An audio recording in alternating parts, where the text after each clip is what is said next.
And what's up, it's your boy Elodreamx. This is USA versus China, the war you can't see. Okay, let's get right into it. The U.S. and China are fighting a war. It's not a war that you can really see, and it's not a traditional battlefield war with soldiers, at least not yet. This is a war that's being fought in government offices and company boardrooms. It's a war that's being fought with rules and regulations, and it's meant to stop rivals from getting their hands on the most important technology in the world, microchips. You might hear them called semiconductors, microchips, or integrated circuits. These are all the same thing. We're just gonna call them chips, microchips, tiny pieces of metal that are magic and that run our world. This is not Lay's, yo. This is not Doritos. This is like the things that's in that computer that you're using to see me right now. Damn. It's so sick. This is a big thing that's happening in geopolitics right now. And I want to help you understand the stakes of this new conflict between the U.S. and China. It's going to be the center of global attention for years to come. And what we're seeing right now is how boring trade regulations and business rules can escalate to something that can impact your everyday life. Because your life depends on chips, whether you know it or not. In fact, let me show you. Everything chips has silicon in it. Anything that has any technological smartness to it. Wait, there's Pikachu? Oh, yeah, I guess he's not technologically smart, but he's a good buddy. Call me Ash Ketchum in it. Is a product of silicon. Okay. Tom? This is awesome gear. Oh, it's not just like the usual suspect techie things. Yep, microchip. Wow, microchip? My refrigerator, silicon. My microwave, silicon. Whoa, microchip. Nah, I'm just playing with you. This doesn't have silicon in it. That's an old school camera right there. Dude. This is just a few little things I found around the office. But like, silicon is in your refrigerator, your microwave, like it is in your digital clock. It is what makes our world go round. I mean, we are speaking through silicon right now. Like, you are watching this on the internet that is made possible because of silicon on a screen that is being fired by a silicon chip. Like, everything is silicon in our world. Wow. It's like the forest or something, or like, you know, analog cameras. All right. So microchips make our economy possible, but it's not just tech. It's not just the consumer tech. It's also military. The military needs microchips. Oh my gosh. Dude. They need microchips for weapon systems. They need microchips for intelligence. They need microchips for AI. They need microchips to stay ahead of their rivals. Microchips represent geopolitical power because they represent military power. Damn. That's something to just keep in mind as we go through this story. Right. House of Representatives Nancy Pelosi is in Taiwan tonight. China is already responding. Lead the world in future industries, protect our national security. We're in the middle of one of the most fundamental changes in the character of war in the history of mankind. Wow. Dude.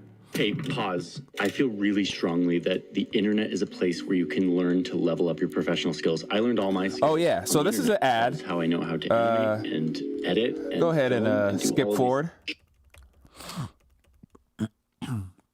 Like scalar. So this is there we go. In 1959, the U.S. was about to get very lucky. Computers at the time were becoming a thing, but they kind of looked like this. Tons of wires connecting everything, all of them sending little precise electronic signals to each other to solve tedious, complex math problems. My very first memory of a computer was the Windows 95. It had Parker Bell, and it was so cool because you could actually go into your desktop, and it was like you're walking down the street, and you enter into your house, and there was the encyclopedia there, which is like on a bookshelf, and like you had a house, and it was like, you know, it was so well designed, and it was so interactive, so cool. But the Ethernet cable, you have to go like, you could actually hear it connecting to the internet, like doing a bunch of stuff just so you could actually use it. One of the coolest experiences of my life. I fell in love with that computer, and now we got the MacBook, you know what I'm saying? So yeah, like microchips are like the core thing that has moved our society, and you know, I heard these things little as ill. It was clunky, it was inefficient, it wasn't very special yet. But then two American engineers that were working separately at two totally different companies had a very similar idea. And the idea was to get rid of this, all these wires. Right. There was this new technology that had cropped up called a transistor. It was like a really precise, reliable on and off switch. It allows you to control pulses of electricity super precisely. But at first, transistors looked like this. They were big and clunky. Wow. Lots of parts. So the idea was, what if we start carving these little on and off switches onto a material called silicon? It's like a super abundant metal-like material inside of Earth's crust. But it's actually a horrible conductor of electricity. If you mix silicon with other elements, it conducts electricity really well. It is a semiconductor of electricity. Okay. Exactly what they needed to precisely control the flow of electricity very accurately. Right. No more clunky long wires. Let's just carve our little transistor switches onto this silicon chip, a single circuit. That way we can fit a lot more into one place, all close together. So that's Dude, what I like that neon thing going on. You know, it's so cool. they did. And then the world changed forever. With the transistor, man has gone far toward matching some of the capacity of the human brain. Okay, real quick aside here. We're going to get to the geopolitics and stuff, but I was so curious about one thing. Why does being able to precisely control the on and off switch, or like the flow of electricity, do anything to change the world? Right. Well, it turns out this is where my mind bends a little bit. Just stick with me here.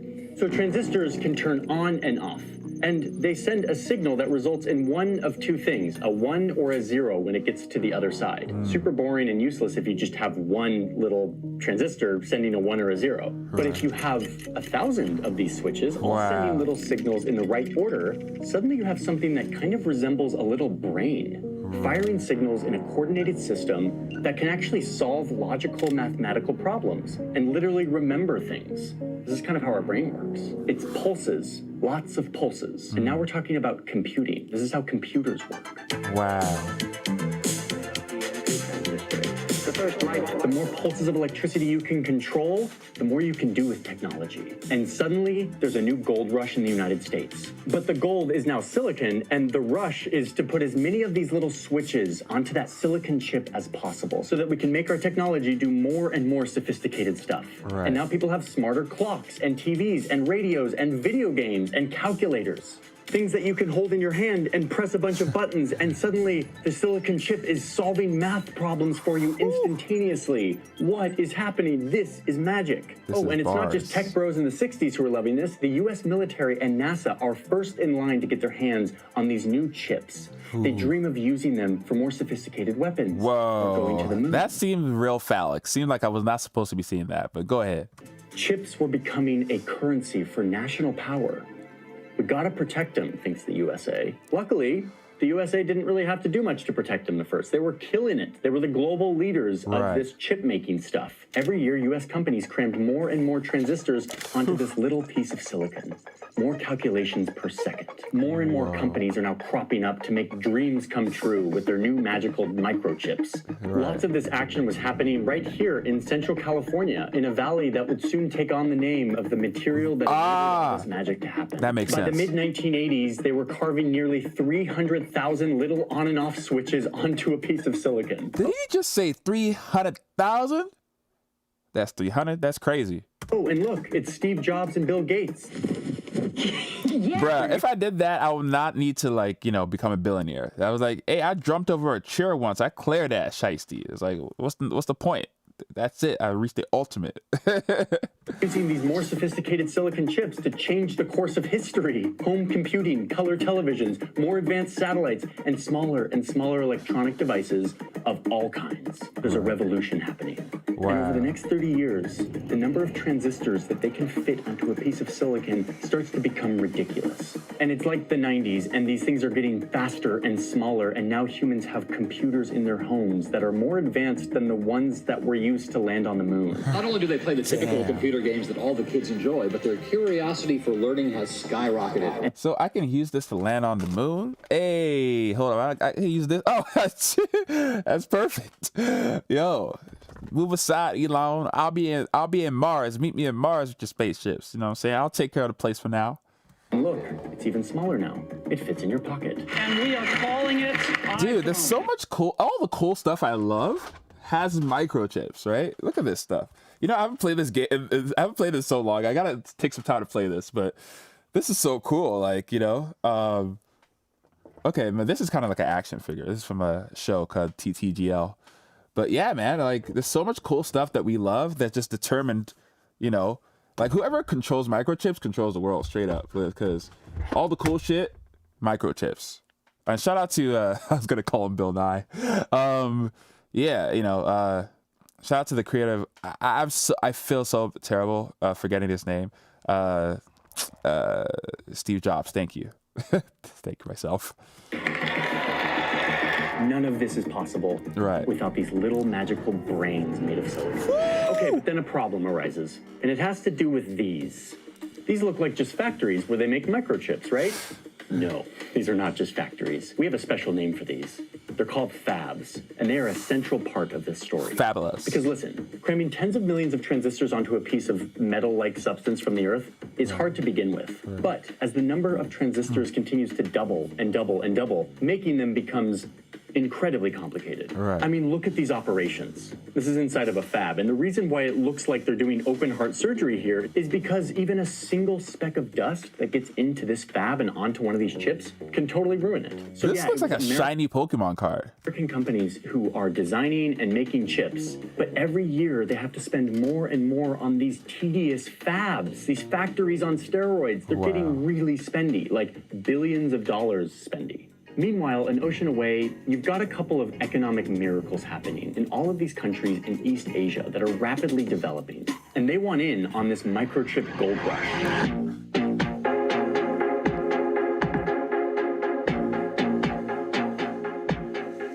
One of these countries is Japan, where a bunch of new tech companies were getting really good at making chips, and they could make them and sell them for way cheaper than the US. Oh, and by the way, this was with the help of the Japanese government who's like subsidizing this. Governments love microchips. That's gonna be a theme in this video. Makes sense. Yeah, Misa, bro, yo, Japonski, bro. When I was in Japan, it was the best time of my life, Son Goku, because there was microchips in everything, bro. It was like technology bonanza, especially if you go to Akihabara, make sure you visit that station, that place, you know what I'm saying? Because like there's literally skyscrapers, well, you know, kind of the equivalent of like, you know, these buildings with like with Pokemon cards, with all the cool stuff we like, and like that retro feel. And you know, back in the day, they used to close the streets down so people could trade Pokemon cards and meet their loved ones. It was just a really, really great time. And yeah, I don't know if they still like have that. I heard there was an incident that happened, but you know, y'all let me know if you want me to do some videos in Japan, because I will go back to Japan, and I am going back to Japan. I'm going to do some awesome stuff over there. So shout out to them, you know, the Japanese people. I'm learning Japanese now, and I'll show you some videos of me learning Japanese with my tutor. That'll be real fun too. All right, let's get back to it. So the U.S. is hating this. They're kind of freaking out that Japan is getting in on all the chip gold rush. They got to do something about it. So it's 1987, and the U.S. government basically says, no more Japanese chips. They put a 100% tax on Japanese chips coming into the U.S., which, not surprisingly, just crushes Japan's chip industry. Too bad, so sad, Japan, said the president at the time, who was... Wait, what the hell? Ronald Reagan? The prophet of free markets and free trade? What's going on here? Our aim is to increase our national wealth so all will have more. Well, turns out that chips are really important. So important, in fact, that Mr. Free Market Economics abandoned his principles to protect American chips. This is a theme. We're going to see a lot more of it. Okay, so let's move on. Meanwhile, another Asian... I don't think he abandons his principles, because I think it was like free market for Americans. You know, that's what Ronald Reagan was on. So, yeah. An economic miracle country is growing super fast and wants to get in on this. But they also are looking over Japan and they're like, we don't want the U.S. to squash us for trying to compete with them. So if we can't beat them, let's join them.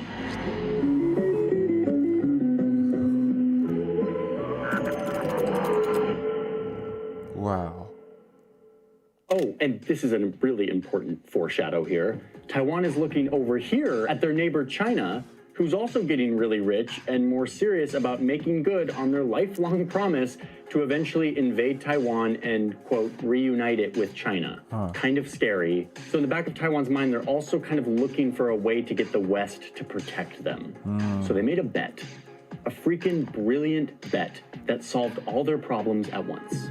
At the time, a bunch of engineers in Taiwan were actually leaving Taiwan to go to the US, to go to university there, and then to actually work for US companies in the cutting-edge microchip economy. Texas Instruments, Intel. Right. So the first thing the Taiwanese government does is lure them back. They guarantee them jobs, they pay for their travel costs, they give them tax breaks to create companies. Wow. Their goal is to create a Silicon Valley in Taiwan, and it totally works. It's like a reverse brain drain. Thousands of engineers return to Taiwan to start companies. See, this is why America is so successful, because of the brain drain. Like the amount of people who come to America and then just add to the economy just with innovations and inventions and trying to prove themselves is insane. You know, and they want to come back with like, you know, they want to come back to their country and like help their country out if their country would let them. It's very interesting. But a lot of countries, you know what I'm saying, like they're just pretty much, you know, government caboles and running the place. And it's funny because, you know, Ronald Reagan, you know, like he wants free markets, but really like every president, they focus on their country. And a lot of and that's like a wink wink, but you know, Reagan kind of focused on, you know, people who, you know, kind of like look like me. Not saying he was, you know, but I'm just saying, you know, a lot of people like who are not holistic minded, their policies are very based on like people who not only just look like me, but also agree with the things that I agree with. You know, they're not really trying to help all demographics succeed, which is, I feel like even if you don't agree with someone or you don't look like someone, I guess the latter is obvious. You should try and like, you know, create that prosperity, because it's really, really cool to like do stuff like head to the moon, right? As a united front and like conquer the solar system.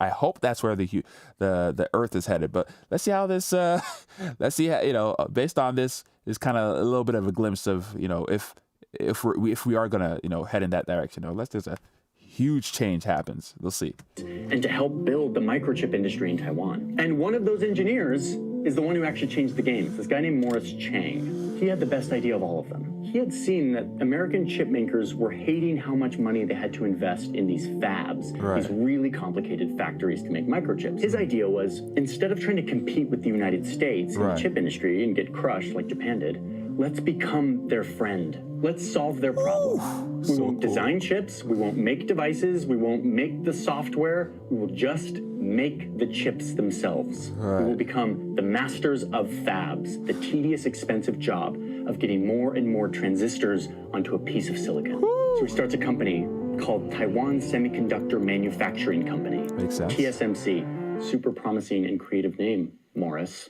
And the government of Taiwan is super into it, because now they can get in on the chip gold rush, and instead of pissing off the United States, they actually will solve the US's problem. And so smart.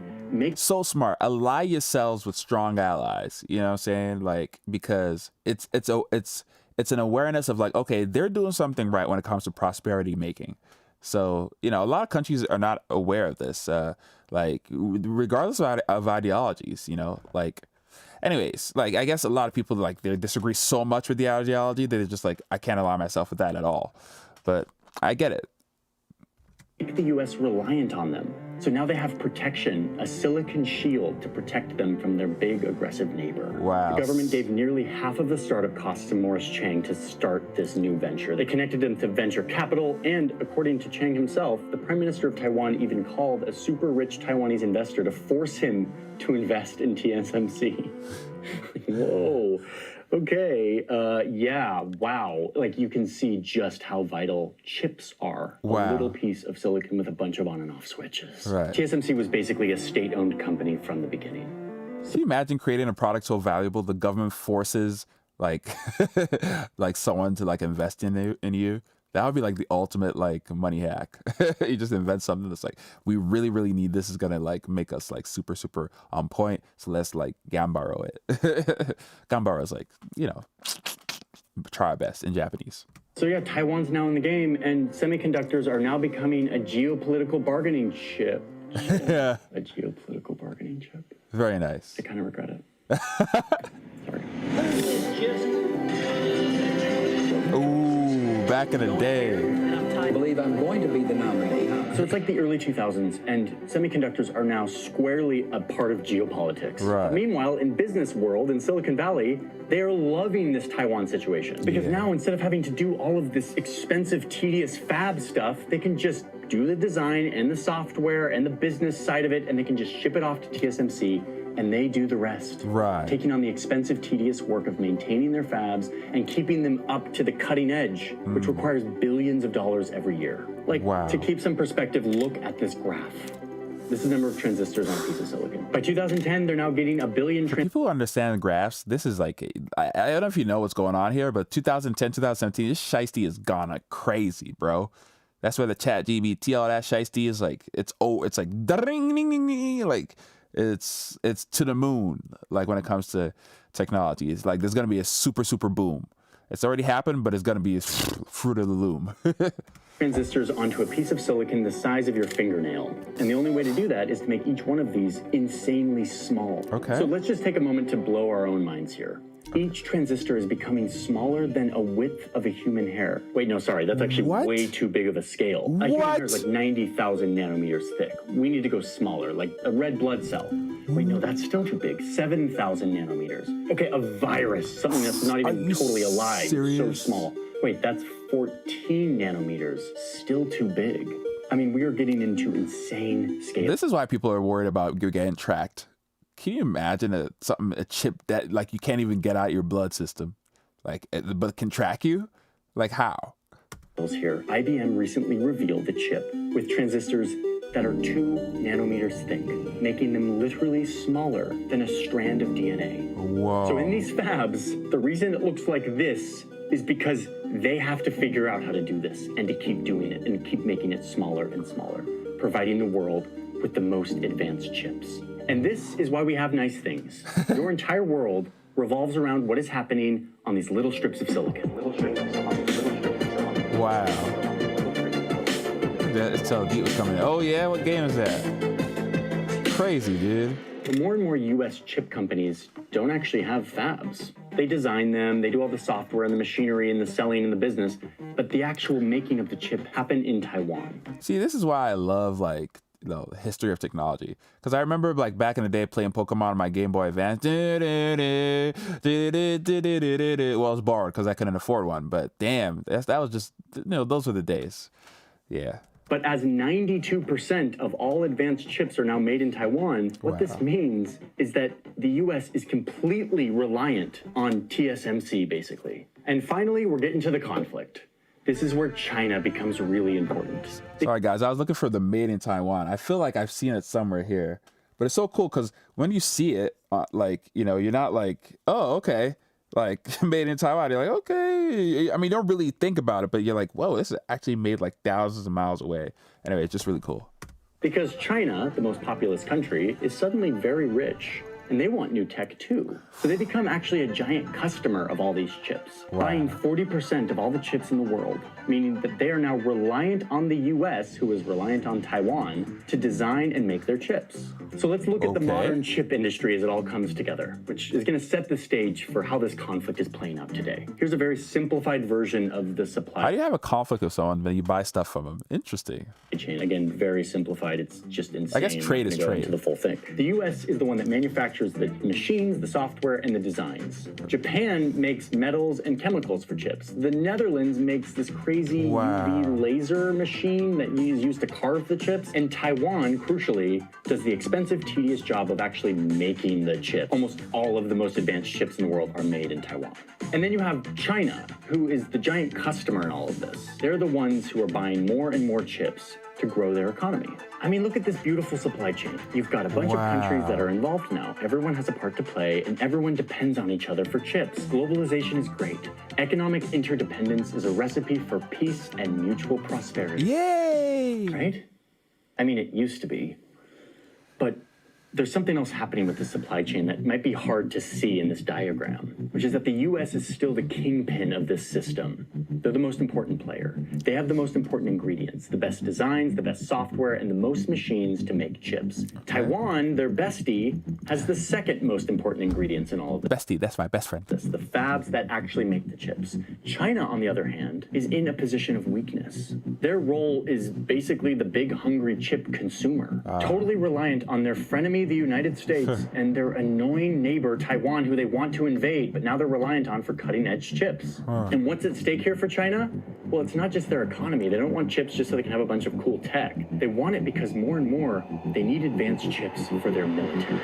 Right. Whoa. Okay. It's like the 2010s, China's military is getting kind of scary, but it's not that scary, says the US. We're not that worried. We'll always be ahead of China when it comes to controlling the supply chain, and our military gets first dibs on all the best chips. Okay. China has no chance of catching up ever. And this is true. China was truly behind. They did not have the tech and the designs and the companies and the ability to make advanced chips. You know, it's very interesting. I living in Nigeria and Lagos, like we used to get everything later on. Japan always got it first. Like I'm talking about the video games, not weapons. And then America got it second, and then we got it like last, you know. But sometimes some people got the connections. They were super rich, and they were able to, you know, say get the, because my parents were like medical professionals, you know, so they could. In Nigeria, medical professionals are kind of taken advantage of. They don't really get rich. So, but if you're a politician and like all that, so you know, my friends were like super rich in the school that I went to. I was lucky, but you know, when we came outside, it was like pretty chaotic because like we were out in the streets in Nigeria before we got back home.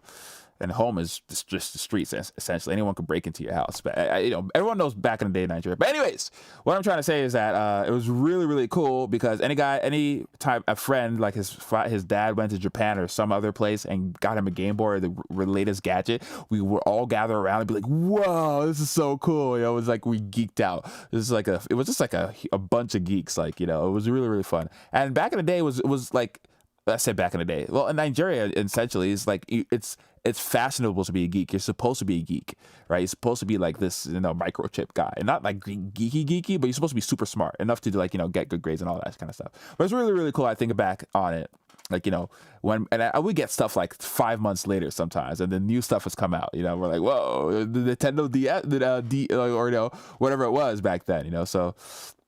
By the way, I'm going to be reacting to this channel called Nostalgia Mall because they have all this cool stuff. And when it comes to like back in the day stuff, like retro stuff, and so anyways, I just want to mention that. And I think this is, let me check here. I want to make sure I get his name right. Oh yeah, this is Johnny Harris. So shout out to Johnny Harris for this video. Just wanted to make sure I put that in. They were reliant on the United States. If China pissed off the US, they could just take away their chips. And now we have a no Sega Mega Genesis. What's the other game that was really, really cool? Anyway, there's so many cool games. I gotta, yeah. Rising conflict on our hands.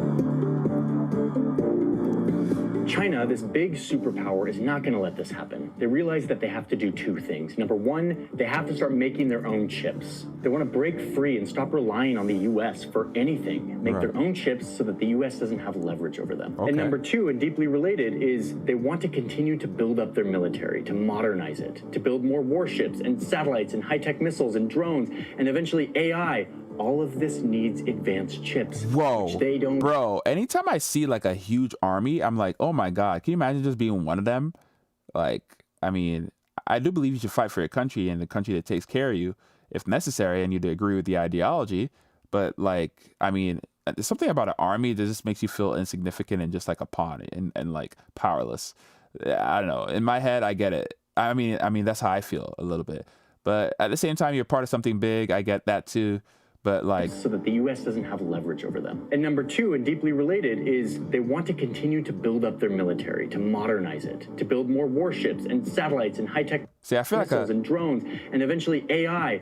All of this needs. I feel like a warship, advanced chip, or a plane. I'd like to be in the plane, like in a war, as opposed to be. Yeah, I like to go out in the skies. You know what I'm saying? I don't want to be a foot soldier. So I'll study hard and do all the work, because I just feel like that's a much more epic thing to do, being in the air, or I guess being in a marine is pretty cool, or in a submarine. But I heard those individuals don't really get that much recognition. I got to react to that video next. I think that he has a video about submarines. Make sure to tune in for that. Which they don't have. So they're like, we are going to make them on their own. And the U.S. is like, good luck, China. They're so far behind. Good luck trying to figure out how to do this thing that we've spent the past 60 years figuring out how to do. Right. China has always been considered the Kakashi of the world, like the copy ninja, right? And they won't invent anything because there's no capitalism. There's no, initiation of like, oh, brain drain, and let's get some people who are, have something to prove. Like this America has. So America has all the innovations, and they take all the people. But China's really, what's the word? Is that I don't want to say monogamous, but heterogamous? They only have one population. or homogeneous. Sorry, but yeah, it's interesting because, yeah, you know, I wonder where this is gonna go. But if anyone were able to, you know, figure stuff out on a high level and we had the motivation like that capitalism brings, then maybe like it's, you know, duty. What do you call it? Alliance to country. But I don't know. Let's see. Do make really expensive chips. Experts in software and machinery and fabs, like, you have no chance. So how is China going to catch up? Lucky for them, in China, there's a blurry line between businesses and the military. It's all kind of overseen by the state. Right. And also lucky for them, there are loads of US tech companies that are addicted to making money by selling microchip technology to China. So instead of invent it themselves, they see an opportunity here. Need software and equipment for your new chip industry? Of course. Get it from the US. Need fancy chip designs and software? US companies have you covered. Need those high-tech chips produced for your military projects? Right. American companies will sell them to you. And yes, TSMC in Taiwan will make them for you. That's capitalism. Wait, right there. China's using US technology to get ahead of US technology? So silly. What? In 2021, the Washington Post reported that China was building super advanced laboratories to test scary new weapons. Hold up, guys. US technology to get ahead of US technology? What? In 2021, the Washington Post reported that China was building super advanced laboratories to test scary new weapons. Come on. Are you telling me that it's like they're fueling their own, like, war? It's like, how do you let this happen? Like, come on. Don't countries have any foresight? Like, people don't even use foresight anymore, I guess. Like, come on. What's our government doing? They're supposed to be the smart guys, right? Including nukes. And tell me what you guys think about this. It's like, can you imagine, like, having an enemy and then, like, you know, you're winning, you know, the enemy, and then you're like, here's a weapon that you can. It's like, you know, those anime protagonists that, like, they want a stronger opponent. It kind of looks like that, you know what I'm saying? It just, you know, maybe we're just trying to improve each other. It's kind of like the selective process, just like how kind of girls select the, you know, the best man. The human race is trying to, like, get, like, you know, like, who's the ultimate, you know, and then so we're ready for the aliens or something. I don't know. what? They were using American semiconductor tech to do this. It started to become clear that American companies were selling tech and chips and software to Chinese tech companies that were actually just a front for the military. Wow. Duh. Yikes. The U.S. chip industry is... Like, why would they, like, you know, be like, I'm the military? Of course, the military has access to all that shinesty. You know what I'm saying? Like, dude. And you know what's interesting? Like, I feel like we should just use like microchips to make video game systems. Like, that's where we should head. Like, I mean, we have the Oculus and all that kind of stuff, but, like, I'm talking about, like, Atari. You know what I'm saying? Like, come on. I never even got a chance to play Atari. I feel like that would be, like, if I were to have a collector's item, it'll be Pokemon cards. Like, not for, like, resale, just for me to look at, to give me joy in the mornings. And then, like old school video games. And, like, I'll play them for real. Probably in the mornings. You know what I'm saying? Just to for the love of life. Anyways, I thought that was really cool. Is now allowing China to get ahead. This was starting to happen, but I think what really woke up the U.S. is when this happened. Huge step forward in China's military. China conducted 2 tests of hypersonic missile system, technology that would allow it to fire a nuclear warhead faster than anyone else. The U.S. does not currently have the ability to even track this weapon, much less defeat it. What are you doing, bro? U.S. military generals wake up one morning to discover that China has just tested a new weapon, a missile that flew around the entire world, going 5 times the speed of sound, a mile a second. Oh, and it's really hard to see because it flies below... That ain't no Usain Bolt. That's Usain Tolt. I don't know. ...radar range. It's super nimble, maneuverable, and has the ability to carry nukes. The U.S. had been working on something similar, but China beat them to it by years. And it was American microchip technology that helped them build it. Oh, shit. Yikes.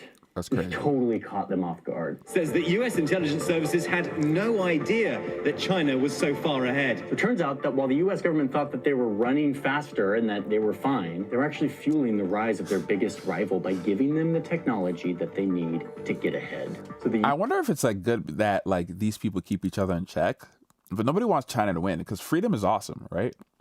I mean, come on. Especially if you're an individual who knows what to do with your freedom. A lot of people they don't really know what to do with their freedom. Your boy right here, bro. Freedom is the shinesty. Like I know exactly what to do with my freedom. I know exactly where I want to go, what I want to do every day, every morning. You know what I'm saying? So yeah, freedom is the shiesty. That's why I support capitalism, America, all that kind of stuff. As long as it's not like don't say anything that you feel or don't say anything that doesn't go according to the shiesty. I know I say shiesty a lot, but yeah, come on, bruh. Let people be free. Let people like figure things out. Don't criticize people for saying how they feel. You know what I'm saying? Life is a beautiful thing. Now, don't be an asshole. I think that's everyone understands that. Do unto others as you have them do unto you. But, let people, figure things out, make jokes and, make mistakes. And we'll have a beautiful, beautiful existence under beautiful free capitalism, right? U.S. decides that they've got to do something. China is ahead on these missiles, and they might get ahead on things like AI, and they're doing it with our tech. No more free trade, no more free markets. The government is jumping back into the chip game to sort this out. Okay. Fundamental change is taking place today, politically, economically, and technologically. All right, Joe Biden's like rolling up his sleeves. He's like, what do we do here? Step one, cut them off. No more chips for China. The Biden administration published a large set of export controls on Friday in order to slow Beijing's technological and military advances. The restrictions will limit Chinese companies' access to advanced computer chips. Ooh. And here we are back in the fun bureaucratic paperwork. Department of Commerce, Bureau of Industry and Security. This is my world leader glasses. World leader. Lelouch of the Rebellion, Out King, and King. So these are all anime references. Let's keep it going. Docket number 220930-0204. Happy Biden. Certain advanced computing and semiconductor manufacturing items, supercomputers, and semiconductor end use, entity list modification. I'm not going to go through this. This is just a bunch of rules that says no more chips to China. All those cutting-edge chips that China was buying from U.S. companies, blocked. The restrictions will limit Chinese companies' access to advanced computer chips. Manufacturing equipment they need to make their own chips, blocked. All that U.S.-made vital software that Chinese companies need to design their own chips, block. Wow. We will bring these jobs back to our shores and end our dependence on foreign chips. In fact, the Biden more jobs for Americans. Okay, there we go. Come on, good jobs. Hopefully you pay them good too, innit? Administration went super far to say that any company globally that uses U.S. tech to produce chips is now blocked from doing business with Chinese firms. Cut China off from certain semiconductor chips made anywhere in the world. They went all the way. Equipment. Why stop there? Americans are now forbidden from working for Chinese chip companies. This is huge news. This is huge news. This is happening. This is like we're in the middle of this right now. But let's go back to that visual of the whole supply chain. You hear that, guys? If you cut off this, then yeah, you hurt China, but you also hurt the other side of this line, U.S. chip makers. Like one example, this U.S. chip maker, NVIDIA. They went from selling tons of chips to China to suddenly being banned from doing so. Wow. This has led to a $400 million loss in revenue in just one quarter. Poof, up in smoke.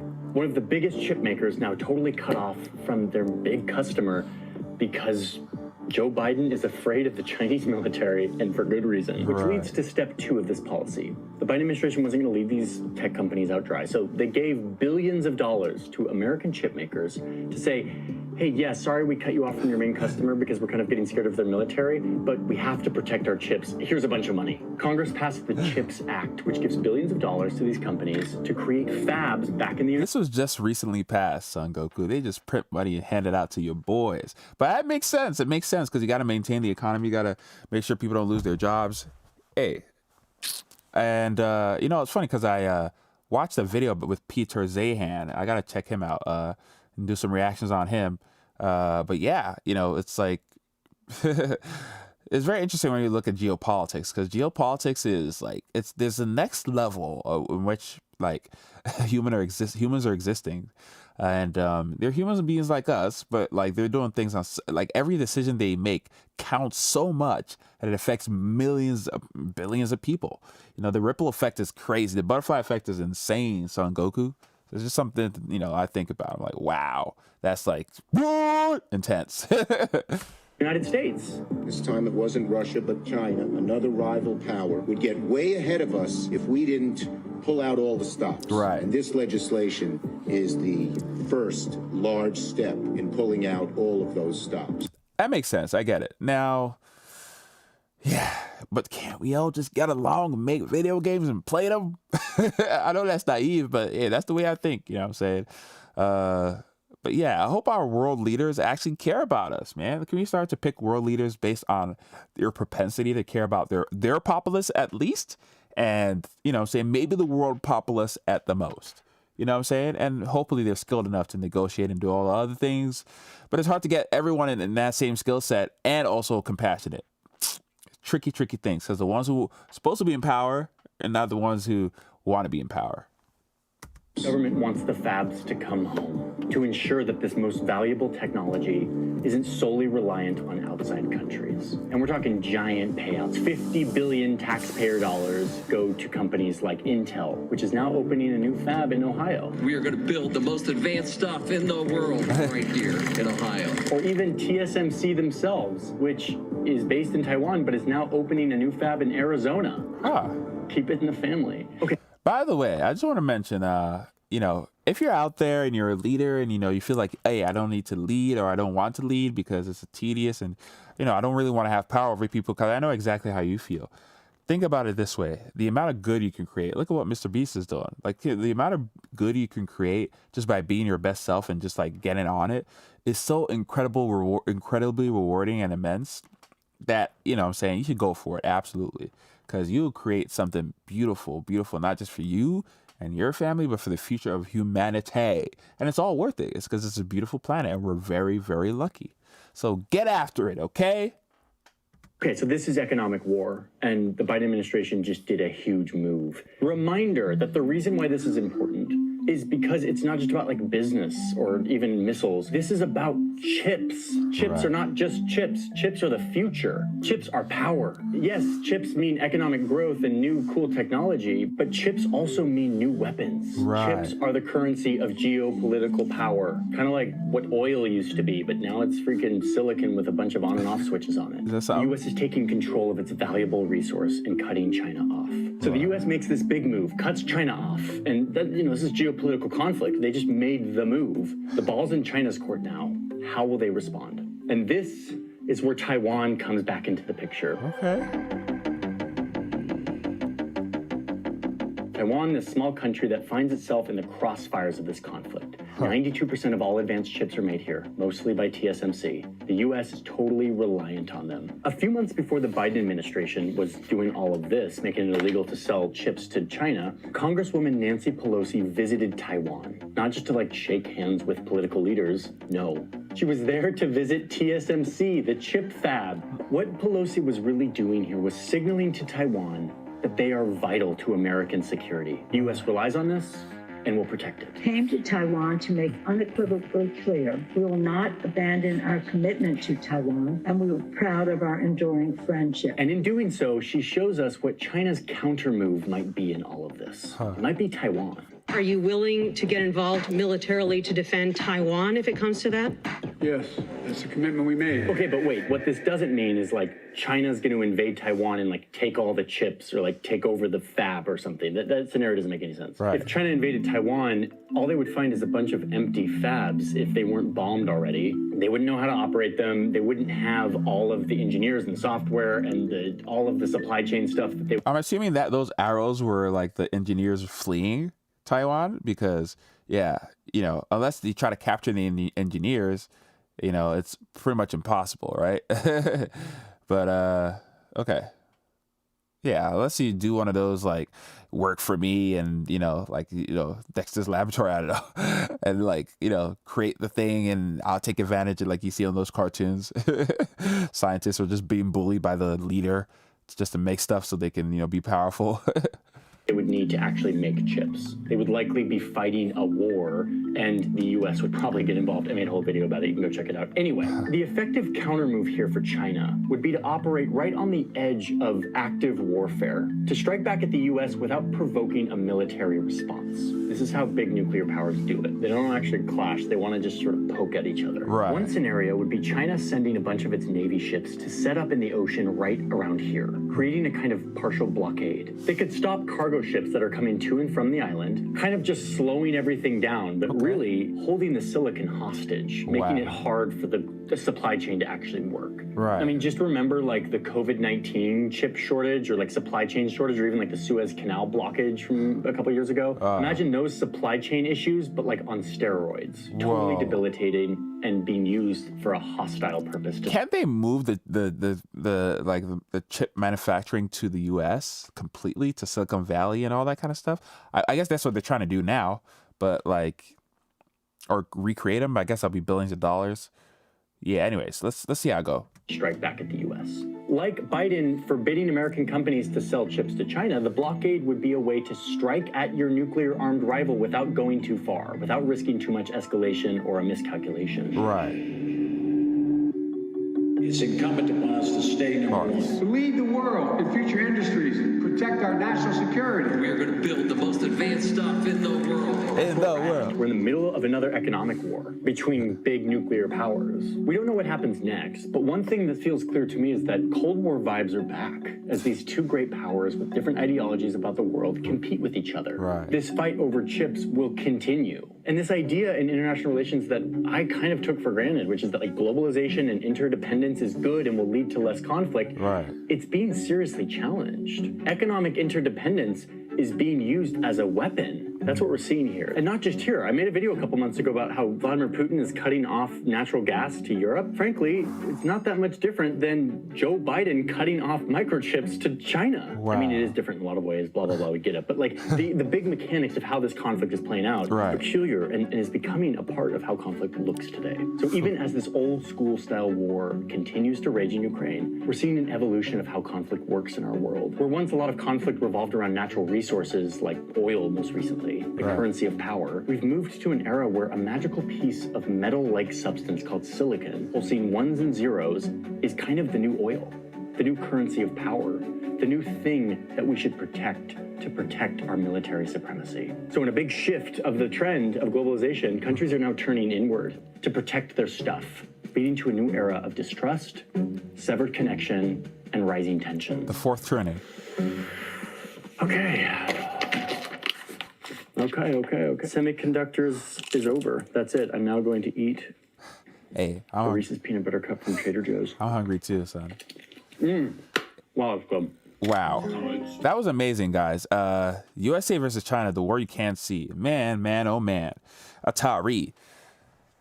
Can't we all just get along? Yeah. As long as we got each other, we got the world spinning right in our hands, baby, you and me. We've got to be the luckiest dreamers who never quit dreaming. As long as we keep on giving, we can take any crap that comes our way, baby, rain or shine, all the time.